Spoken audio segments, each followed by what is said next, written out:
Hey everybody, welcome to Example of Play, the home for strategy, tactics, and more. This video is going to be a little starter guide for Rogue Hex. This is a new 4X game that just went into early access, and the twist on it is that it combines a lot of elements of roguelikes and deck building games with the 4X genre, which I think is a really cool idea given the kind of naturally run-based nature of 4X games, the procedural generation of the world. This adds on to that by making your civilization be developed through some deck building mechanics, through getting some random options as you go, and you kind of have to play the cards you're dealt, literally, and that's how you play your civilization, how you get new units, how you take certain actions, combined with a lot of the classic mechanics of a 4X game. And so I thought this was a really cool idea. The game just came into early access.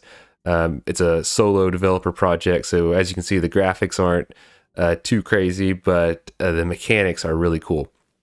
And the game doesn't really have much of a tutorial when you get started with it, and so I figured I would just make a quick little starter guide here. I've played the game a few hours and kind of learned the basics of it, and it might help people get started with it because I think it's a really cool game and it's got some fun ideas, and so I want to see people be able to get into it and play it. So this guide will just be to kind of get you started. I'm definitely not an expert at the game, haven't beat it yet, haven't got deep enough in it to talk about any advanced strategies, but this is just to get you started. All right, so first thing, we'll talk about just the basics, starting a new game, pretty straightforward. But before we do that, we'll look at charms and achievements. So this being a roguelike game, having some elements of that, there are between runs, you can earn these quirks, which are points you can spend on permanent upgrades. And so these give you like bonuses when you start a new game, which helps you kind of get a head start, be a little stronger, and is important to help you play on the higher difficulties as you go. And this gives you kind of a goal between runs, stuff to unlock just for fun.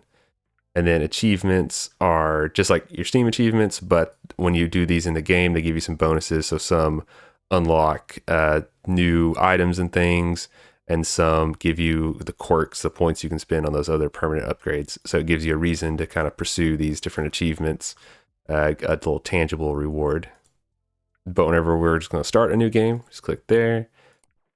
And then in the current build of the game, there's only one leader to choose, the cave person, who's pretty straightforward, but later there'll be other leaders.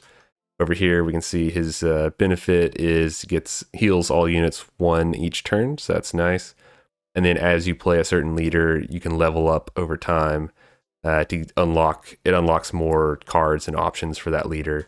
So it gives you a reason to play the same leader over and over. But currently, right now, there's only one choice. Our goal is that we're going to need to defeat all of our enemies to win. So basically, there's you and a bunch of barbarians. You're trying to beat all the barbarians to win the game. And again, I think later builds of the game will have more victory conditions, but right now it's pretty straightforward. And then over here we have hex level. So as you beat the game, which I haven't beat the game yet, you get higher levels of difficulty to play on that you can choose there. But for right now, you don't really have much choice. We'll just hit start, and we're in the game. So before we get going too much, I always like to do just a little overview of the UI, especially for this game, where when I first played it, I don't remember that there was any kind of tutorial, or if there was, it was pretty minimal explaining all this stuff. I just kind of figured it out by playing for the most part. So just to go around the horn here, and then we'll go in more depth on things as they come up. But first off, up here, we have goals. So we have kind of some basic goals like growing a city, defeating a barbarian encampment, and those will give us some kind of bonus. And then our final goal, which is to clear all the barbarian encampments off the map to win, which of course that'll take a little while to do that, but we'll minimize that. And then across the top, we see some resources. So we have labor, food, plans, gold, and faith. And those are all basically used for different actions. And as you can see, we start with one in each. So the way these resources work is that every turn you have a certain amount of income, and that's the little +1 here. So you start with one in each one, but we can't store any of it at the beginning. So there's the /0 showing us that we can't store any of these resources. So you need to spend them every turn if you can, because if you don't, they just go away. But you do get that amount of income every turn. So that's one important thing to think about. You're not going to accumulate a bunch of gold. You're going to have to start with 1 gold per turn to spend. Then here in the middle, we have some strategic resources. So wood is an example of one that's used to create more advanced units. So you'll occasionally like find it on the map or get it certain ways. And then you might have a card that requires 1 wood to play, and that's where that comes in. So it's kind of limits you on certain powerful cards. And then diamonds are really valuable because they're like a wild card. They can be used for any of those other resources. And gold kind of does the same thing, but for the regular resources, and then diamond can do it for anything, including the strategic resources. Here in the middle, we see a relic. So the herbal tea, which is our starting bonus, we heal 1 each turn for all of our units. That's a relic. You can find more relics as you go. They're like perks in other games, basically giving you some kind of permanent ongoing bonus. Then you have science and production. And so science is going to, every time you max that out, and then of course the value goes up every time you go up a level, it's going to let you unlock new technologies, which are kind of semi-random. You got to pick which one you get as you go. And then there's a tech tree we'll look at in a second. And then production, this is kind of how you manage your deck. So every time this levels up, you get the option to either upgrade a card that you already have in your deck, to draft a new card, or to remove a card from your deck. So if you ever played any kind of deck builder, you know removing a card can be really powerful because you get rid of weaker cards and hone in on whatever your strategy is. Here we got message, which is Barbara, the barbarian chief, just telling us that she's coming for us. So she's our opponent. And then this is our library. So this is the cards that we could get when we do a draft. So if like this levels up and we draft a new card, it's going to be one of these cards. And then as you go up, like your science goes up and other things, you'll add more cards to your library. So you'll have more options here as you go of what could be drafted. And then the tech tree is here, which as you can see is actually pretty extensive. And I think these last 2 ages aren't in the game yet, but there's plenty here to keep you busy as it scrolls down too. And so each time you go up a tech level, it's kind of, you get like 3 choices. Some of them are linked. And then after you get 5 in a certain era, then the next one will take you to the next era. So you'll get up to more powerful ones, but your opponent also goes up eventually. And then down here we have end our turn. We can see what cards we've played this turn. We can see our discard piles, what card we have already played. And then here are the cards that we could draw. So our draw pile, so all of our deck building mechanics. And then down here's our hand. These are the cards we have right now. This is a thing we can use to pull another card during a turn, which we'll talk about more later. And then here we can have, our hand can go up to 6. So we have 3 of 6 cards in our hand, but generally you'll discard all your cards and draw 3 cards at the start of each turn. But there are cards that you can keep from turn to turn as well. Okay, so we've got the stuff, the necessary, boring sometimes, but necessary part of talking about the UI. What all are we looking at here? Let's move some units around. So if we come down here, now as you can see, this game's not crazy in the graphics department. It's a solo dev, so this game's very mechanics focused over graphics focused, but they got a certain charm to them. I especially like the terrain tiles, look nice. Now we click on one of our units here. This is Thor, our warrior. We start with a warrior and a settler, which if you've ever played any kind of civilization, be a pretty similar kind of start. And we can see he's got a bunch of stats here. Most of them are kind of self-explanatory for us to start with. He can move, he can attack. He has vision of 2 hexes. He's got damage of 6. He's got movement of 2, which we'll talk about in a second, and then range 1, so he can attack next to him. And then there's armor and armor piercing, which we won't worry about for now, but you can kind of figure that out. And then he's got 10 health and XP, so the units can level up and get stronger.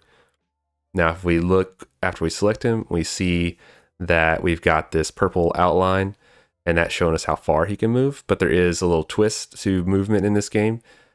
So whenever you go to move a unit, he has 2 movement points, but different terrain affects it differently. If we hold down right click, we can see it has the icon there. It's going to use 1 movement point to go there. It's going to use 2 to go there.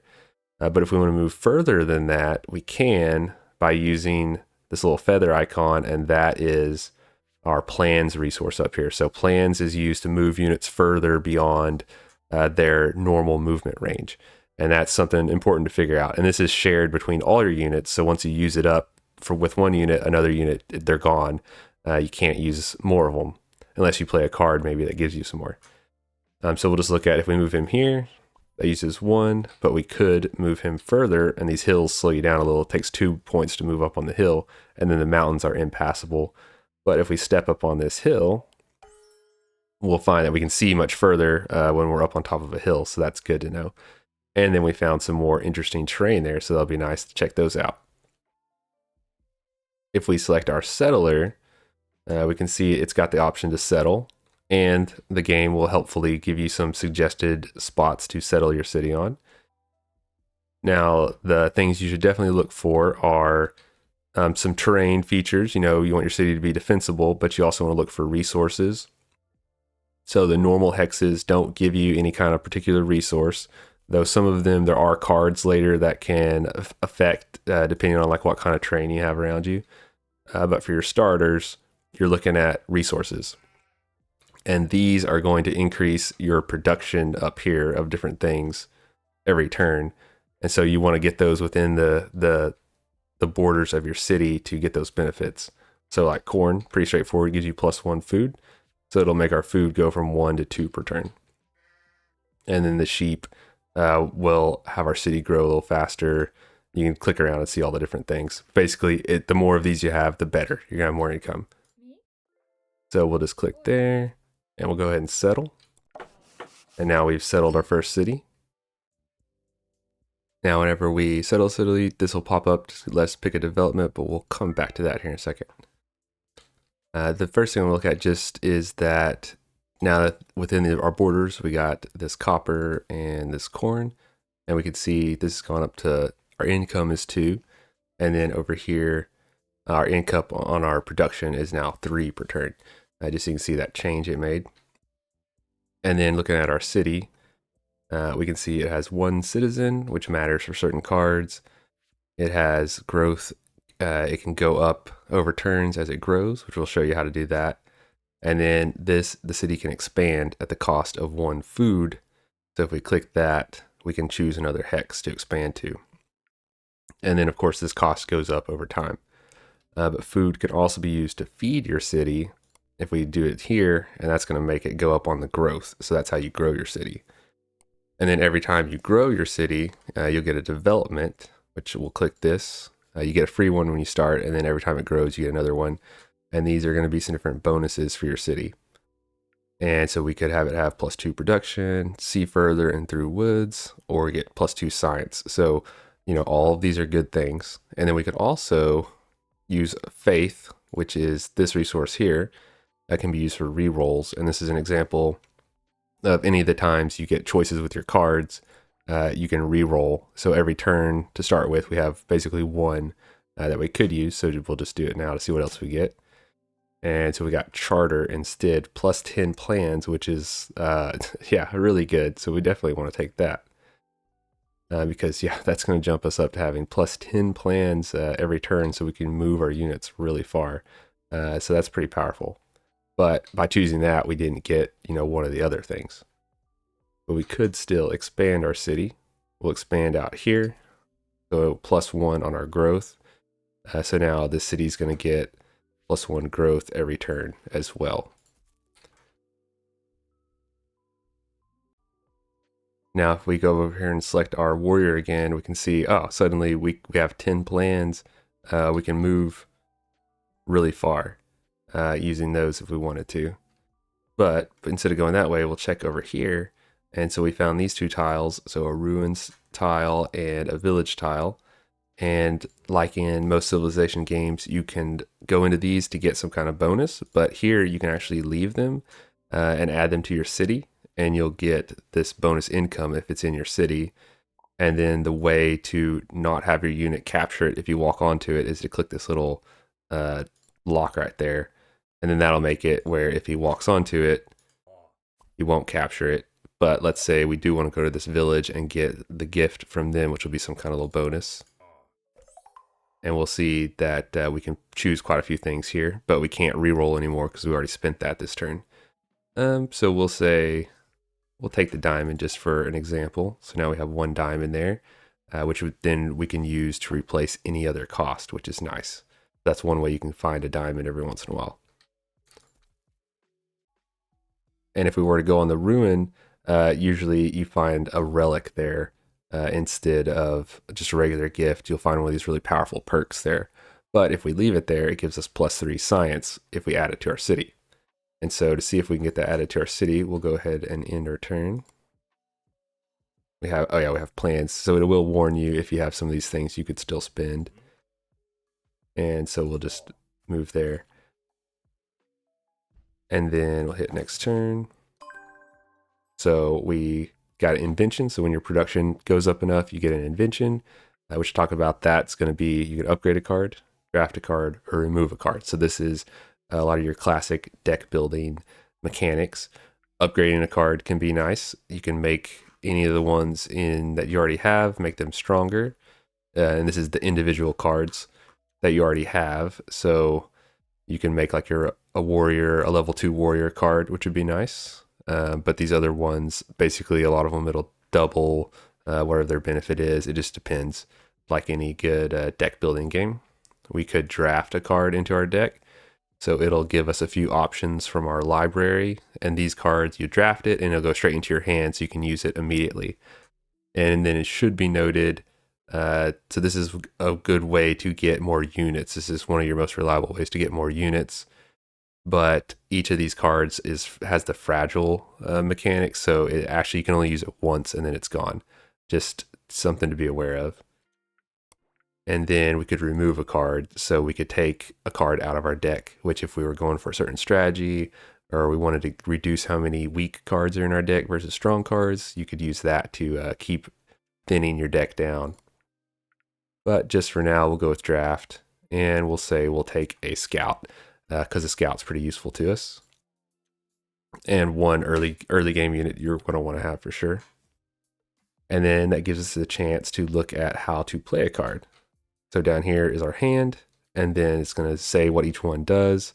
But at the top of it, it's going to show us what the cost is.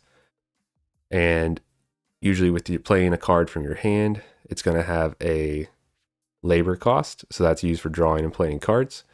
So pretty much every card is going to have some kind of labor cost. We only have 1 per turn to start with. So that makes our scout cost 2 and 1 plan. But if we were to look at that, we can see, if we click on it, or get it there, we can see that our gold can be used to replace that labor cost, because it's basically like a wild card for any of the other regular resources.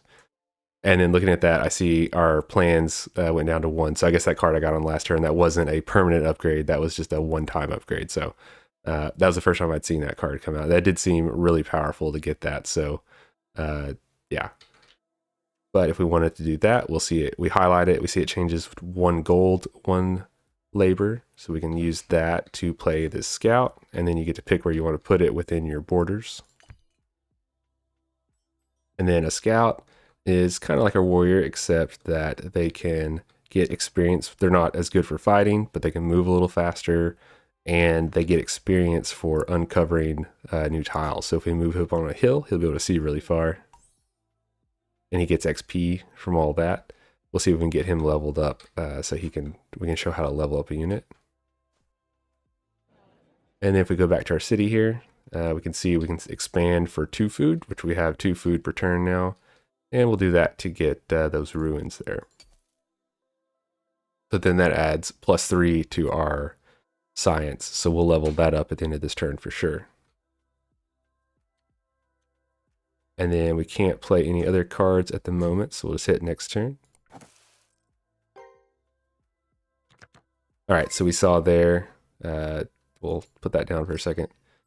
And their city leveled up. So yeah, especially early on, you're gonna get lots of chances for cards and things. And then I just recently learned this, whenever an enemy, so all of the enemy units all the other units on the map are your enemies. They're all barbarians. But if whenever this happens, you see the scout shows up, he gives this little exclamation mark. It means he's spotted our city, and he's gonna go back to his home base and report us. So if we can kill him before he gets back home, then they won't come find us. But if he gets back, then that barbarian encampment will know where we are, and it'll come attack us. So that's definitely important to know, that if you take that scout out, you can protect yourself.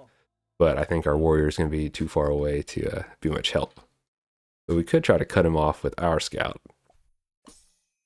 And then just to show off combat, the basics are pretty straightforward. Just right click on an enemy unit, and then they'll fight. And then they do gain experience from fighting, but he didn't quite level up. And then if we move over there, he's probably going to get attacked. So we'll move that way strategically. Now, whenever we ended our turn, we got a development. So our city leveled up again. So now we could build, we could take any of these things. And these are kind of just random what you get. But if we added wooden walls, we could get armor to units on it. We could gain a scientific breakthrough immediately. We could gain 2 gold storage, which we might take that just to see what that looks like. And we could still reroll if we wanted to, but I'm going to take this just to show. So now on our gold, it shows 2 right here. So now we can actually store up to 2 gold at a time, so it won't be lost. So we could bank a little bit now, which especially for gold would be real nice. Give us a little extra resource every turn to spend. And then we also got our science leveled up, so we got a breakthrough. So we can click on that. And then these are new scientific breakthroughs will usually give us some kind of resource bonus. So this gives us like +2 science income. This gives us +1 faith storage. And then usually there'll be some other thing that goes with it. Like we're adding a card to our library. So, and then there are a variety of things, but just for an example, we'll take this one. That'll give us, and then discover means we discover that card. And then it is added to our library. And then we also, basically you get to draft 1 into your hand, which if there's only 1, you get that one. If we do like this, it adds both of these to our library. So those are the cards that could be drafted. And then we also basically get to immediately draft 1 into our hand, and you get to pick which one you want. We'll do this one just because it has the wood on it. We'll do that, see if we can spend to get so that's a special one. So it uses wood, which we don't have yet, but we do have 1 diamond. So if you hover over it, we see that, yeah, it costs 2 labor and 1 wood, and we could actually spend 1 labor, 1 gold, and 1 diamond to play it if we wanted to. And that would build a building. So that's a good chance to show that mechanic too. And then it's fragile, so it's only 1 use. And then it has a clock there, basically takes 1 turn for it to be built. So this card lets us demonstrate a bunch of stuff all at once. And then let's say we did that and we regretted it. I should mention there's an undo button here that lets us undo basically any action. So that's always an option if we wanted to do that. But we'll go ahead and build the hut. And that also includes like undoing movement and stuff like that. And then we'll build it just so we can see what that looks like. Now, when you do a building, it goes somewhere on the map within your city resources or your city limits. And then it's a physical thing on the map. And there's certain things later you can improve buildings with certain other cards. So getting some buildings looks like that. Now there's only 1 or 2 more mechanics to kind of look at. Oh yeah, we want to feed our city. And so here, like if we have multiple things on a tile, if you keep left clicking, it'll cycle through selecting the different things on that tile. But we'll go ahead and feed our city. Then we'll end our turn. And then we see now we've got this building here. It gives us +1 labor income and +2 now we have labor storage. So now we can play more cards on a turn. But let's say that we had these cards and we didn't want to play any of these. This is the last mechanic I think we haven't done yet, is the pickup mechanic. So it costs 1 labor to do it, but it lets us draw another card into our hand. So that draws 1 more card, though it should be noted you'll need labor to play that card after you draw it. So keep that in mind. And then we'll say, we'll take just like +2 food, or we'll take +4 production. So that will immediately level up our production, give us another chance to upgrade or draft a card. So drafting, that might give us a chance to get another unit. It's kind of random, but lets you get some new stuff, or we could upgrade a card, and we'll just do that. All right, so now I think I've covered all the basic mechanics. We haven't got very far in the game, but we've done kind of all the basic actions, talked about everything on the screen, and how all the core mechanics work. Of course, as you get further in the game, you get more complex cards that let you do more things, and there are some more mechanics and things later in the game, which we haven't covered here. Haven't barely talked about, like different types of units you can get and all that, or the combat in detail, but I wanted to make this video just to help you get started in the game because I think it's really cool. I love the idea. It's a solo developer. I'm always a sucker for a solo developer doing something really interesting, and so want to support that and help people get into the game. If you enjoyed this video, found it useful, please make sure you subscribe, hit like button on it, and watch for more. If I get better at the game, I might do a little more advanced video, but this one was just to kind of help you get started. So thanks for watching, and we'll see you next time.